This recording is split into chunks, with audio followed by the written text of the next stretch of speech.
India জোট এবার ক্ষমতায় আসবে, কিন্তু এ রাজ্যে সিপিএম কংগ্রেস বিজেপির দুই ভাই।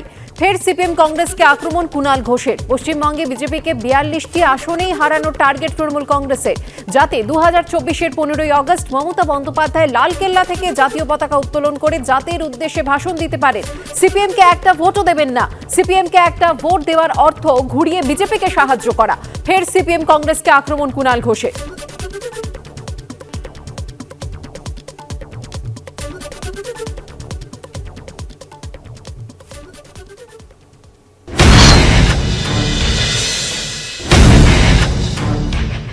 इंडिया জোট হয়েছে, इंडिया জোট এবার ক্ষমতায় আসবে, কিন্তু এই রাজ্যে বিজেপির দুই ভাই সিপিএম আর অধীর চৌধুরীর কংগ্রেস আই। পশ্চিমবঙ্গে আমাদের টার্গেট 42-এ 42টায় বিজেপিকে হারাতে হবে। আর এই যাদবপুর কেন্দ্র, যেখান থেকে মমতা বন্দ্যোপাধ্যায়ের সংসদীয় রাজনীতি ঐতিহাসিকভাবে শুরু হয়েছিল, এমন ভাবে ভোট দিন যাতে 2024 সালের 15ই আগস্ট জাতির উদ্দেশ্যে লাল কেল্লা থেকে পতাকা তোলার পর ভাষণ দিতে পারেন আমার আপনার ঘরের মেয়ে, বাংলার তাঁতের শাড়ি পরা, হাওয়াই চপ্পল পরা আমাদের সকলের দিদি মমতা বন্দ্যোপাধ্যায়। দেশ ঢাকছে। সিপিএম কে একটা ভোট দেবেন না। সিপিএম কে একটা ভোট দেওয়ার অর্থ ঘুরিয়ে বিজেপি কে সাহায্য করা। ওরা বিজেপি কে দালালি করতে বাজারে নেমেছে। সিপিএম এর কাজ তৃণমূলকে ডিস্টার্ব করা। সিপিএম বিজেপির বিরুদ্ধে লড়ছে না, বিজেপির বিরুদ্ধে লড়ছে শুধুমাত্র তৃণমূল কংগ্রেস।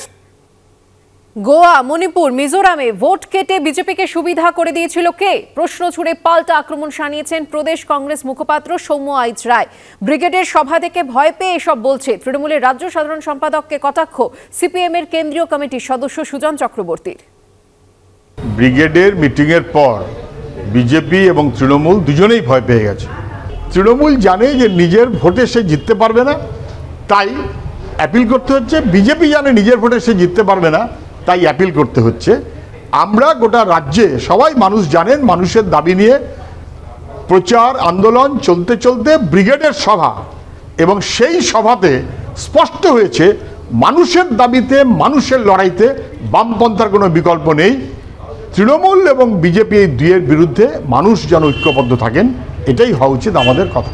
বিজেপি এবং তৃণমূল দুজনেই ভয় পেয়ে গেছে, জিততে পারবে না এই সন্দেহ তৈরি হয়েছে, তাই এখন তাদের অ্যাপিল করতে হচ্ছে ঘুরিয়ে সিপিআইএম এর কাছে। ভূতেরা সবসময় ওঝা দেখলেই ভয় পায়। এরা বিজেপির দাদন নামা তৃণমূল কংগ্রেসের নেতা নেত্রীদের এখন শঙ্কা তৈরি হয়েছে বাংলায়। কুণালবাবুদের বোধহয় সেই ভুলিয়ে দেওয়ার চেষ্টা করছে মানুষকে যে গোয়া, মণিপুর, মিজোরাম, সারা ভারত, ত্রিপুরা, যেখানে ভোট কেটে বিজেপির হাত শক্ত করা হয়েছে, এবং গতকালকেও আসামের হিল কাউন্সিলের ভোটে বিজেপির হাত শক্ত করেছে। তখন এই ন্যায় যাত্রায় কংগ্রেস বেরিয়ে পড়েছে, বাংলার ভেতর দিয়ে যাচ্ছে, ভয় পেয়ে যাচ্ছে, ছটপট ছটপট শুরু করেছে। আসলে আরএসএস এর দুর্গা বাহিনী, আরএসএস এর দুর্গার এটা তো বাহিনী। এদের দিদি তো নেত্রী, 4 বার মন্ত্রী হয়েছেন বিজেপি সরকারে। যত বেশি বাম কংগ্রেসকে আক্রমণ করবে, যে স্ক্রিন এবং প্লট দিল্লির দাদারা শিখিয়ে দিয়েছে, এটা না বললে ভাইপোর জেল যাত্রাটা কার্যত দ্রুত হয়ে যাবে। জেল যাত্রা আটকাতে হবে, বাম কংগ্রেসকে আটকাও, বাম কংগ্রেসে আক্রমণ করো, বিজেপির সাথে সখ্যতা রাখো, ট্যাসিড অ্যালায়েন্স করো, পার্লামেন্টে একটু বিলগুলোকে সহায়তা করো, সাহায্য করো, এই তো চলেছে।